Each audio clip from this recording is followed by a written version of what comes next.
Well, ladies and gentlemen, so welcome to our conjunction series. And today we're going to be conducting this conjunction series from my office. Yes, I have to shoot it from my office because there's a huge mess in my basement because I'm trying to adjust something. I'm like making it this editing studio in the bottom. So this way I don't have to come up here and edit my videos or whatever I do.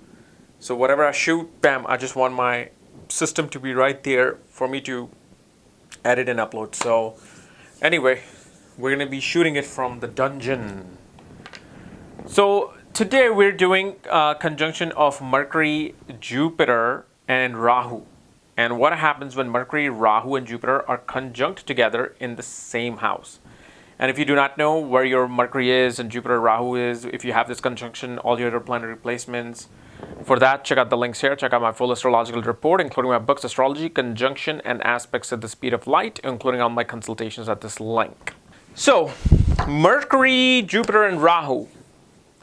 What is Mercury? Well, Mercury is the messenger. It's the messenger of the king. That's why Mercury represents communication of all kinds, communicative electronics of all kinds, marketing, sales. It's the way we handle our speech. It's also the significator of knowledge and education, just like Jupiter. Because Mercury is very curious about everything. It wants to know what the hell's going on. No matter where Mercury is, this is why Mercury is this one planet that honestly is never debilitated or exalted. It is simply curiosity of Mercury that leads its energy in a particular sign or in a particular house. Mercury also represents that analytical skill. That skill of looking at something, either criticizing it or looking at it from different views. You know, it's like multiplicity. This is why Mercury rules the dual sign of Gemini and Virgo, because it represents, duality, change. This is why if you notice seasons change, especially in Gemini and Virgo or Sagittarius and Pisces. So that's Mercury. Then comes Jupiter. Jupiter represents the higher form of Mercury. Jupiter is the actual true divine knowledge that we are here to learn and that we have sent from the other side into this planet. Like people usually say, if you take a human being and put it in a box, just feed it food and show it nothing for the next 20 years and bring him out in the world. Originally, the person will have sense of who they are, what they are, and what is in front of them. They will know it's a box.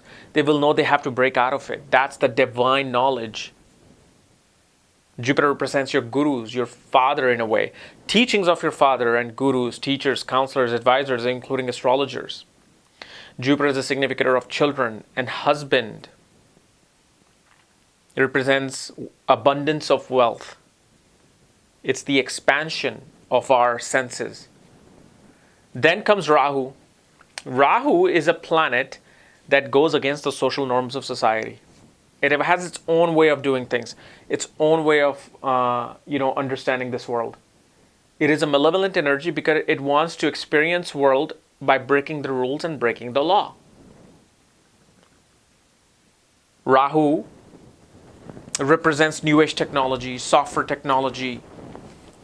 Rahu represents our ability to understand things which are not of our familiarity or knowing. Rahu represents the realm that is foreign. Like something foreign comes in front of you, you're like, what the hell is this? What am I looking at? And that becomes Rahu. Rahu also represents illusion, the magic, the film industry, photography. So what happens when these three energies are coming together? What you will see right away, if this, and I'm going to pretend like this conjunction is very close in your chart, meaning that they're literally within like 5 to 10 degrees of each other. So that's where you will feel this conjunction.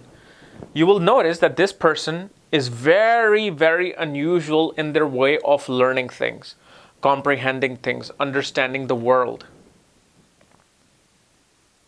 They have their own peculiar way of, showing their skills, showing their intelligence, because Mercury skills. So whenever you come across this person, you will be like, you know what, this person is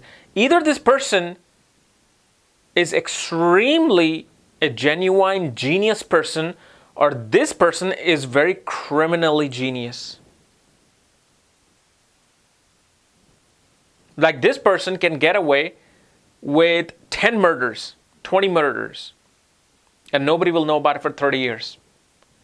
Kind of like, God, that guy, man, I forgot his name. He was a lawyer back in the 80s, law student who was just killing.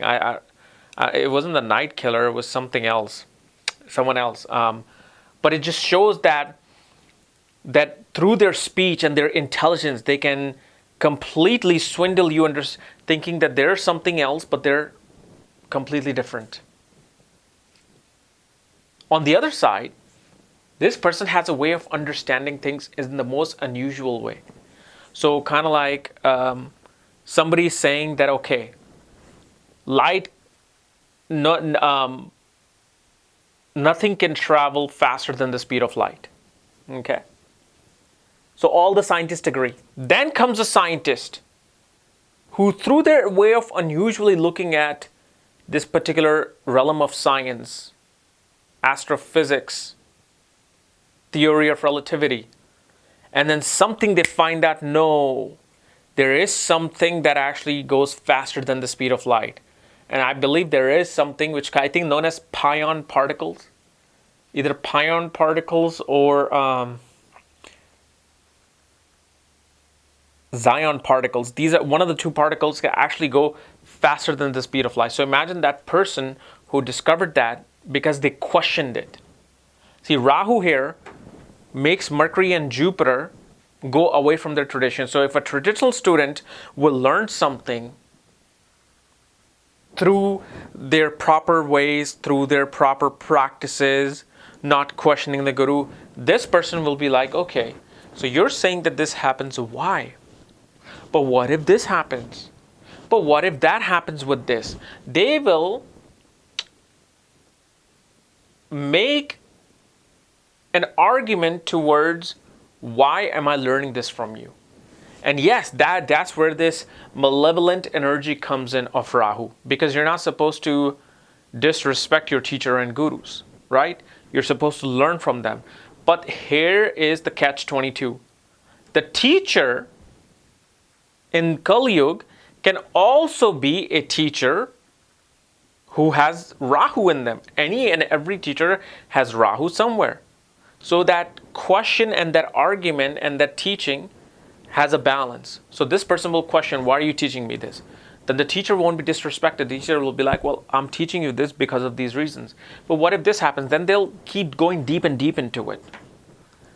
So when it comes to like, especially understanding logic, logistics, analytics, this person is brilliant at it. And I've actually seen great astrologers come out of this conjunction. I have seen great writers come out of this conjunction. Because Jupiter is a significant of publishing. Mercury represents the process of writing. Rahu represents that outer space, that place where nobody has gone before. So what happens is their imagination, their ability to write has tremendous amount of very unique, peculiar imagination and storyline that comes out. So you can see, you can sense that whoever this person is, whatever they do in their life, will be always against somehow the social norms of society. For a woman, she will marry somebody outside of her culture, outside of her background. And she will love that because she will find great conversation with a person of a different culture than their own culture. Why? Because Rahu is sitting with Jupiter. Rahu is going to get bored. If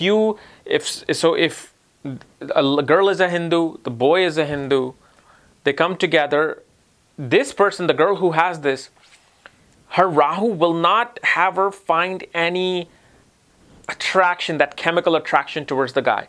But as soon as somebody Caucasian comes, Asian comes, somebody from Europe comes, boom, she just has a natural attraction to them.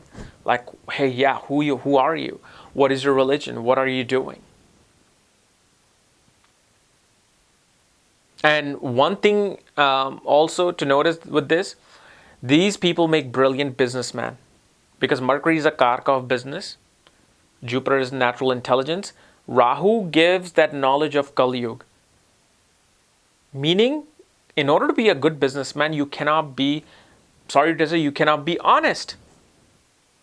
You can't say, oh yeah, I'm going to buy something, I'm going to buy this cell phone for $50 and I'm going to sell it for you to $60. No. This person will be like, I'm going to buy this cell phone for $50, I'm going to sell it for $500. Because I know people will pay for that. So that's what happens with this conjunction. They become extremely intelligent. Especially, I've actually had this conjunction just 3 weeks ago of a person who always have been wanting to go into stock market, speculative business. They're attracted towards taking chances, okay, taking risk with money. Because Jupiter is what? Wealth. Rahu represents risk, like just wanting to go into the unknown territory. Mercury represents that intelligence to calculatively go into that unknown territory. So, because when you put your money in the stock market, which Mercury represents, the karka of stock market, you don't really know if you're going to make money or not, no matter how much information you have. But what Mercury, Rahu, Jupiter does, they strategize. They're like, look at the weather, look at this, look at this, look at this. Look. They kind of like become that number cruncher. And they look at everything and they're like, okay, we need to invest in this now. And they invest it, most of the time it'll come out good if this placement is good. Okay. So guys, this was my analysis of Mercury, Jupiter, Rahu conjunction. If you're new to my channel, subscribe below. Again, if you want to know where your conjunction is placed, all my other astrological information, my books, reports, consultation, for that check out the links here. Otherwise, we'll see you later. Bye-bye.